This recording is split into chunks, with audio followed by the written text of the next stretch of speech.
سنتے وقت یہ بات کان کھول کے سن لے، کئی کے لبیک والے محمد کرنا بھی جانتے ہیں اور محمد کرنا بھی جانتے ہیں۔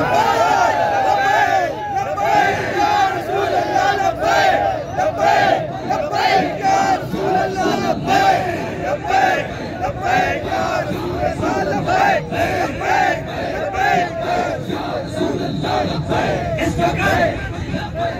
ایک طرف سے زائد مسلمان اس دنیا میں موجود ہیں اور 57 اسلامی ممالک ہیں، بے غیرتی اور بےعزتی کی طرح ہے کہ ہمارے قرآن کو نظر آتش کیا جا رہا ہے، جلایا جا رہا ہے، اور ہم بے غیرتی کی تصویر بنے بیٹھے ہیں۔ اگر ایک مسلمان ووٹوں پہ آ جائے، 57 اسلامی ممالک غیرت ایمانی کا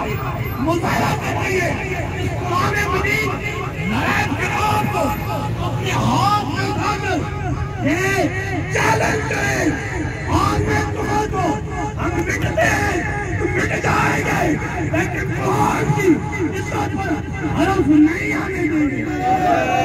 لبیک یا رسول اللہ، لبیک لبیک یا رسول اللہ، لبیک لبیک لبیک یا رسول اللہ، لبیک لبیک لبیک یا رسول اللہ۔ میں اللہ رب العزت کی قسم اٹھا کے کہتا ہوں، مغرب کا وقت ہے، اگر دنیا بھر کے سارے مسلمان غیرت ایمانی کا مظاہرہ کریں اور اسلامی ممالک کا قرآن غیرت ایمانی کا مظاہرہ کریں تو کبھی بھی کفر یہ دلیری نہیں کرے گا۔ وہ دلیل نہیں ہے، دلیل یہ ان شکانے ناموس رسالت ہے، یہ محافظین ختم نبوت ہے جو قرآن کی عزت کے لیے اور نبی کی عزت کے لیے جان دینا بھی جانتے ہیں اور جان لینا بھی جانتے ہیں۔ انشاءاللہ